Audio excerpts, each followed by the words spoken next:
Emerson, você já deve ter ouvido falar que existem algumas empresas que estão fazendo um código para o terceiro. Porque o que a gente ouve muito dizer é que, na verdade, assim, na hora que você contrata o terceiro, ele tem que assinar o seu código de ética e as suas políticas. Eu queria que você falasse um pouco sobre isso. É o pacote fechado que a empresa tem? É um código de ética específico? Qual que é a sua visão sobre esse tema? Então, Fábio, a gente vê várias coisas aí no dia a dia no mercado, né? Então tem empresas que, por uma questão mais prática ou de custo, sobretudo, pega o código e já submete para o terceiro. Do jeito que ele veio, do jeito que ele vem. O código que é aplicado ao colaborador, ele aplica e submete ao terceiro. Esse modelo eu não sou muito fã. Por que eu acho? Eu acho que assim, aquele conteúdo ele faz sentido para o colaborador, não diretamente para o terceiro, para o fornecedor. Eu acho que o código para o fornecedor tem que ser uma coisa mais customizada, uma coisa mais direta, mais bullet point, sabe? Assim, uma coisa, olha, esses são os valores da empresa, nós precisamos por esse tipo de atitude e claro, né, tem uma recomendação do que não deve ser feito e caso venha a ser feito, a responsabilidade é dele. É claro que contratualmente a gente está se amparando, né, se precavendo em relação a isso, auxiliando as empresas, os clientes e claro, quando o cliente vai trabalhar com você, você submete aquele caminhão de coisas para ele assinar. O contrato, o código, alguns termos, sobretudo alguns termos de confidencialidade de informações, que eu acho um tema que a gente pode abordar daqui a pouco, Perfeito. Que me preocupa demais, que é a segurança da informação, os segredos comerciais, industriais, etc. Mas eu acho que ali naquela hora ele vai assinar tudo, Fábio. Porque não necessariamente ele ser contratado, exato. É o ganha-pão dele, né? Se ele não assinar, o que vai fazer? Exato. Eu acho que não necessariamente isso traz segurança. Na prática, isso não é sinônimo de nada. É claro, temos que formalizar, conscientizar, ele sabe que ele está assinando um documento, está se comprometendo, é a assinatura dele, é a empresa dele que está ali firmando aquele compromisso, mas na prática eu acho que não é sinônimo, né, de que não teremos problemas. Se tem um código de ética específico para ele e esse calhamaço de assinaturas e compromissos não é sinônimo, o que é sinônimo para a empresa de mitigação de risco em relação ao terceiro? Olha, Fábio, eu acho que o que pode mitigar o risco junto ao terceiro é trazer ele para o jogo, sabe? É mostrar para ele o quanto aquilo beneficia ele também, a empresa dele. Porque se a gente pensar, é um efeito dominó, né? Então, inclusive pensar que o próprio terceiro menor, ele pode quebrar a cadeia toda, né? Então aí é um dominó que na verdade com peças de vários tamanhos, né? O menor pode derrubar o maior. A sensibilização, sabe? Ter uma visão mais profissional em relação a riscos, né? O que a gente verifica é uma percepção muito baixa com respeito à gestão de riscos, isso de uma forma geral. O gestor interno das empresas, eles têm isso em diversas áreas, né? A gente conversa com diretores, gerentes, coordenadores, supervisores, operacionais. A percepção de risco é muito baixa, risco de uma forma geral. Eles enxergam o risco da operação em si, né? Aqui pode falhar, eu posso ter um acidente dentro da fábrica, não entregar um prazo, não entregar para o cliente, a minha logística não falhar, o caminhão quebrar no meio do caminho. Então, são coisas operacionais do dia a dia, que, na minha opinião, são riscos inerentes ao negócio e, fatalmente, isso tem que ser trabalhado, gerenciado. Mas os riscos, como o risco de suborno, de corrupção, o risco de fraudes, riscos de vazamento de informações, risco de obtenção indevida, acesso indevido a informações, por exemplo. Isso eu não estou nem falando de acesso físico, de acesso lógico, pode ser por acesso físico mesmo. Você tem muitos terceiros dentro da sua empresa, quem são as pessoas, né? Que acesso elas podem ter? Quem são as pessoas autorizadas a adentrar determinadas áreas? No dia a dia, o profissional de compliance ele tem que estar. Isso tem que estar no radar dele, faz parte das suas atribuições e orientar as áreas para que elas mesmas ajudem essa gestão. Porque, como a gente sabe, todos dentro da organização são responsáveis por gerenciar, por cumprir, né, tudo que é necessário, tanto em matéria legal quanto em matéria normativa interna, para o negócio caminhar dentro da normalidade. Perfeito. Então, na verdade, se eu tenho que sensibilizar esse terceiro e trazer ele para o jogo, como eu faço isso? Como o Compliance Officer faz para sensibilizar esse terceiro e ele compreender tudo isso que a gente falou? Algumas iniciativas que eu já vi, Fábio, que eu acho que funcionam um pouco e até acho uma iniciativa simpática, é você promover reuniões com os terceiros, promovendo cafés da manhã, encontros para tratar de determinados temas, né? E trazer para eles essas novidades legais, normativas, o que o mercado está fazendo. Eu acho que existem algumas formas, por exemplo, de você implementar os programas de compliance, né? Na minha opinião, que são 5. A primeira é quando você vem de um ambiente, você é de um ambiente regulado. Então, caso dos bancos que a gente caso está dos falando bancos, agora. exatamente. Então, você vem de um ambiente, você trabalha no ambiente regulado, é obrigatório, ponto final. Mandatório. A segunda possibilidade seria quando você firma um acordo de leniência, por exemplo, e aí também mandatório, goela abaixo. Goela abaixo, também. A terceira, eu acho, é quando o mercado te empurra, e é um pouco do que a gente está vendo agora. Então, você tem uma onda de mercado, se você não for, você fica para trás.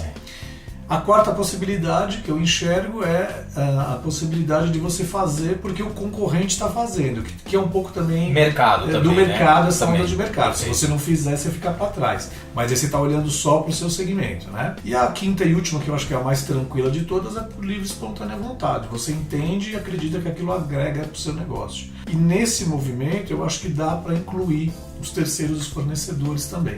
Então, promovendo essas iniciativas, mostrar que você tem uma empatia também, os problemas que você tem são os problemas dele também, e com isso a gente vai trabalhar junto para construir uma solução comum que seja boa para todos, para que, caso ele tenha um problema, eu também vou ter, e vice-versa. Isso não é bom para ninguém, isso desgasta a relação, isso faz com que, na verdade, a gente tenha que buscar uma outra opção para aquele serviço, para aquele produto, e muitas vezes eu vou contratar errado, porque na verdade eu quis substituir, porque a nossa relação estava desgastada, você entende? Então eu acho que, na verdade, é um papo olho no olho, né? Eu sou muito do modo americano de diálogo, né? O modo pragmático. Eu acho que, e aqui no Brasil a gente tem essa coisa meio de ter alguns rodeios, né, para falar. Então eu quero te falar uma coisa, mas eu fico rodeando e eu, até pelo meu italianismo, eu já não consigo mais fazer esse tipo de trabalhar dessa forma, ou mesmo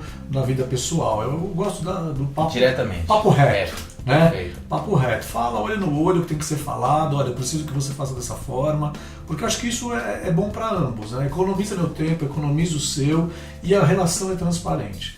E a gente vive numa era de transparência, né? Se a gente está solicitando transparência da iniciativa pública, da privada, as relações entre as pessoas também tem que ser transparentes. Então, acho que quanto mais objetivo, mais direto, melhor. Ainda que isso possa causar ainda, né, alguma chateação, você fala, poxa, pensei que não seria assim. Bom, mas pelo menos a pessoa foi franca. Eu penso sempre dessa forma. Eu prefiro a franqueza, a transparência, né, do que realmente falar, poxa, você está bonito hoje, hein, Fábio? Né? E na verdade você sabe que você não está, que é um dia que você não dormiu bem, que você está chateado, você entendeu? Então eu penso dessa forma, e a gente tem que trabalhar assim também com os nossos parceiros. Você falou de 5 formas, né? Eu vou pegar as 3 últimas, que é o mercado, o concorrente, ou você porque você quer mesmo. Eu quero isso. E eu vou te falar o seguinte: compliance é moda, vai passar, ou isso aqui é algo que veio e vai ficar? Eu não acho que é moda não, Fábio. Eu acho que assim, em algum momento isso tinha que reverberar no mercado brasileiro, né? Então, por que eu te falo isso? O compliance estava sendo aplicado somente nos setores regulados, né? Bancos, alguns setores farmacêuticos, né? Da própria indústria farmacêutica, o mercado de seguros, o mercado financeiro de uma forma geral e algumas outras indústrias. E acho que isso precisava em algum momento expandir para o mercado, né? A gente olha, por exemplo, países como a Coreia do Sul, que teve uma expansão social, empresarial, econômica muito grande num curto espaço de tempo, e eu acho que o compliance é uma coisa importante, né? Na verdade tudo é compliance. Eu gosto de ver compliance não só como anticorrupção, mas compliance como gestão, e eu acho que aliado, claro, à educação, à formação, porque compliance também é educação. Sem dúvida. Você passa a orientar as pessoas de como elas devem fazer aquilo no dia a dia profissional delas, e ela também transporta muito daquela experiência profissional para a vida pessoal. Então acho que isso auxilia a sociedade de uma forma geral, a própria pessoa, a própria empresa e o mercado. E se todo mundo tiver um crescimento, é bom para todos, né? Acho que isso estimula e alavanca o mercado. Sem dúvida. Voltando à questão do terceiro que falava da assinatura, a gente viu muito do lado de quem contrata. Eu queria mudar um pouco essa objetiva para o lado do terceiro que está recebendo. Eu chego para ele, tá aqui um monte de coisa para assinar. É para assinar tudo mesmo? Não é para assinar tudo, né? Por que eu te falo que não é para assinar tudo, Fabio? Eu acho que a gente precisa primeiro conhecer o que a gente está assinando, né? Inclusive, nós brasileiros, a gente tem uma prática muito... Primeiro que nós lemos pouco, né? Se você perguntar para cada 10 pessoas se elas leram as cláusulas do WhatsApp, 11 vão te dizer que não leram. Né? Eu não li, você leu? Não li. Né? Então, a gente vê, a gente tem na verdade uma prática, uma cultura de não ler o que a gente assina, ou o que a gente contrata. Né? Você vai lá, dá um ok e sai contratando. Nessa mesma diretriz, eu acho que é importante nós conhecermos também o que nós estamos assinando. Por que eu te falo isso? Hoje existe uma movimentação, né, uma via de mão dupla aí no mercado, onde nós, né, enquanto contratantes e os terceiros, ou vice-versa, cada um está trocando o seu código de conduta com o outro para assinar, ou mesmo aderir o seu próprio programa de compliance ou de integridade. Eu acho que a gente não pode assinar nada sem conhecer minimamente o que nós estamos assinando. Então é conhecer um pouquinho do programa, saber onde nós nos comprometemos, onde na verdade eu posso estar sendo envolvido em algum tipo de obrigação. Por quê? De repente tem alguma cláusula lá nesse acordo, nesse programa de compliance que diz que o terceiro pode também vir fazer uma auditoria a qualquer tempo na sua empresa, você contratante. Quer dizer, auditoria de quê? Para qual finalidade? Em qual área? Né? Aberto, qual é o objetivo? Porque é bacana. Exatamente. E aí você vai pegar, claro que isso é muito difícil acontecer, até porque é você que o paga, não o inverso. Mas eu acho que dependendo do tamanho do terceiro, muitas vezes você depende mais dele do que ele de você. Isso, inclusive, é uma prática no mercado. A gente tem várias empresas que funcionam muito dessa. Se o terceiro perder aquele cliente, para ele talvez o impacto seja mínimo. E o inverso já não é verdadeiro. Talvez se você perder aquele parceiro, você seja o maior impactado. Então a nossa recomendação é que leiam com calma as diretrizes, esses documentos, né, ao fazerem a adesão, que tenham ciência de que realmente isso é algo que está sendo feito de uma forma consciente, né? Consciente e, sobretudo, conhecendo o que está dentro daqueles documentos. Outro dia a gente viu uma situação de uma pessoa que recebeu, inclusive, isso também acho que está dentro de um escopo de segurança da informação, né? Recebeu um documento e foi lá e aderiu ao programa de um parceiro sem ter passado, inclusive, pelo próprio Compliance Officer. Então, uma falha de processo interno. E aproveitando o tema segurança da informação, Fabio, se você me permite, claro, pegar esse gancho, me preocupa demais, né? Por quê?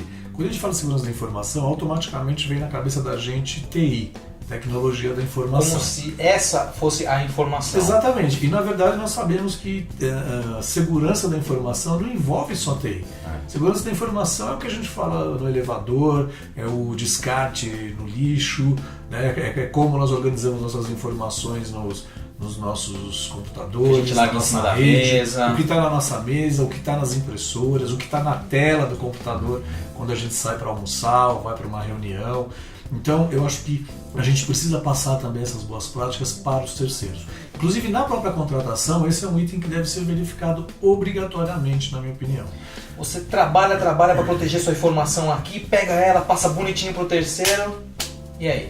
Tem um cliente nosso que ele comentou um dia que foi contratada uma grande consultoria para prestar um serviço X, é um segmento da indústria, e ao final do dia os consultores continuaram dentro das instalações da fábrica, sem nenhum acompanhamento.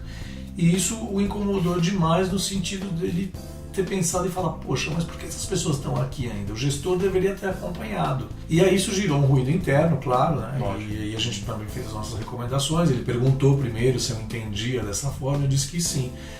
Ou seja, o fornecedor também, o terceiro, ainda que seja uma grande consultoria, uma grande marca, lembrar que a gente está trabalhando com pessoas, né? E mesmo dentro de uma fábrica, existem as regras daquela fábrica, daquele segmento, daquele negócio. E nós, enquanto fornecedores, prestadores de serviço, a gente também tem que se adequar a essas regras. Então eu não posso permanecer dentro de uma fábrica, de uma indústria, de uma planta, só porque simplesmente eu estou prestando um serviço e eu preciso terminar aquele trabalho. Se o expediente acaba às 5 horas, eu tenho que me retirar às 5 horas junto com os demais colaboradores. Ou alguém faça a supervisão do meu trabalho. Então eu acho supervisão no sentido, né, de alguém que está ali sabendo que eu estou ali, presente, que sabe, que está acompanhando, sabe o horário. Então acho que isso é importante, ter alguém ali que faça também essa gestão. Porque por onde vazam as informações hoje? Né? Nós sabemos por onde vazam. E outra coisa também que é um ponto importante que eu considero, com respeito ainda à segurança da informação. A nossa preocupação muitas vezes, na maioria das vezes, é por onde vazam as informações. Mas e as informações que entram na empresa? Né? Por exemplo, eu tenho um fornecedor que também trabalha para um concorrente e esse concorrente disponibilizou alguma informação lá, indevida ou não, esse fornecedor teve acesso e trouxe para dentro da minha empresa. Eventualmente eu posso ser responsabilizado também por ter acessado uma informação de um terceiro que ainda é meu concorrente. A pessoa às vezes não percebe que isso é um risco, né? Ela pode achar que é uma oportunidade. É um risco altíssimo, exato, porque o que ele fala? Poxa, se eu pegar esse projeto aqui, que é do concorrente, e levar lá, eu posso ganhar algum dinheiro com isso, ou ter alguma facilidade. E a gente sabe que muitas vezes aquela coisa da situação faz o ladrão, né? A oportunidade faz o ladrão. Então a pessoa nem era mal intencionada, mas ela viu uma oportunidade, que inclusive é um dos princípios das teorias da fraude, e a pessoa vê uma oportunidade de que com aquilo obter um benefício, né? E levar essa informação não para ela, para uso dela, porque ela nem tem conhecimento sobre aquilo, mas para um concorrente, por exemplo. Então quando a gente orientar os terceiros, né, e ter essa preocupação no âmbito de segurança da informação, não só em relação ao que sai, mas em relação ao que entra também para dentro da empresa, que é um outro tipo de risco também. Emerson, o terceiro é um cara que está com sua compliance em dia e alguém vem contratá-lo e não tem compliance. A gente só fala do inverso, né? A empresa que vai contratar que tem compliance e o outro não tem. Acontece isso? O terceiro tem o compliance e o contratante... Sim, acontece, Fábio. Aí eu, para ser contratado, eu quero que o outro tenha o meu compliance. Olha, antes de te responder essa pergunta, eu queria só fazer um parênteses. Por favor. Que é um exemplo em cima disso, é um exemplo em cima da sua pergunta. A gente tem muitas vezes as situações de, né, achar que sempre é o terceiro que pode te prejudicar. E nós prejudicando os terceiros. Exatamente. Vamos lembrar um exemplo, o caso da própria Enron, né? Que quebrou a Andersen. Não, quebrou boa parte do mundo, mas exatamente. Mas se a gente pegar numa relação contratante terceiro, perfeito. Não foi o terceiro que causou prejuízo, não. Pelo menos em princípio, sim, né? Não foi o terceiro que causou prejuízo ao cliente, foi o cliente que quebrou o terceiro. Então eu acho que muitas vezes a gente tem que olhar dessa forma também. Como eu mencionei anteriormente, eu acho que existem terceiros, fornecedores que estão num estágio mais avançado de governança, de gestão interna e eventualmente até eles podem propor para que o cliente, o contratante façam essas adequações, né? Promovam esses ajustes, até porque também pode até ser uma condição para contratar, né? Porque tem empresas também, Fábio, que não necessariamente elas estão fazendo negócio a qualquer custo. Elas também graças a Deus, né? Graças a Deus. Exatamente. Né? Elas também prezam pela sua reputação, pela manutenção do seu time, né? Pela capacitação, pelo know-how e pelo respeito que elas têm no mercado. Então elas também muitas vezes não saem contratando.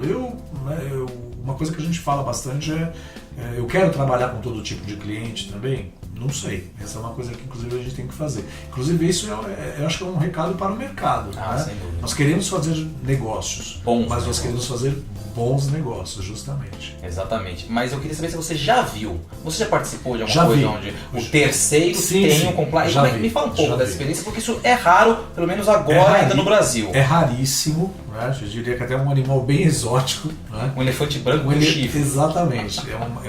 É raro, é difícil. Mas tem sim, né? Eu já me deparei com esse tipo de situação mais de uma vez, inclusive, e assessorando o cliente, e é um pouco chocante, porque na verdade você espera se deparar com alguém que tem uma estrutura menor que a sua, menos profissionalizada, que vai fazer o que você pedir, e não é bem assim. Muitas vezes é o contrário, né? Então a gente já se deparou em relação a isso. No começo o gestor ficou um pouco incomodado, mas nós fizemos eu particularmente fiz essa intermediação, né, de explicar para ele como é que era, o que aquilo significava na prática, porque você imagina o seguinte, Fabio, o mesmo trabalho que a gente tem de explicar para o terceiro, para o fornecedor, essa necessidade do pacote de compliance, o inverso também acontece, que é essa situação. Então, explicar para o nosso próprio cliente, olha, o que isso significa do lado de lá? Significa que ele é mais preocupado com esse assunto, traz mais proteção para ele e para nós também, né? Isso não é uma cláusula de desconfiança, né, como a gente costuma dizer, na verdade, ao contrário, é uma proteção para o negócio dele, para os profissionais que serão envolvidos, e a gente tem que entender isso e aderir também. Porque no primeiro momento sou um pouco até antipático, pode parecer. E não é. Estou te contratando, né? E você quer. Estou te contratando e você regra, quer. Que é isso. Exatamente. Mas eu acho que se você tem também um gestor maduro o suficiente para poder entender isso também acaba gerando benefícios para ambos. Maravilha. iComply, aprimorando pessoas, fortalecendo empresas.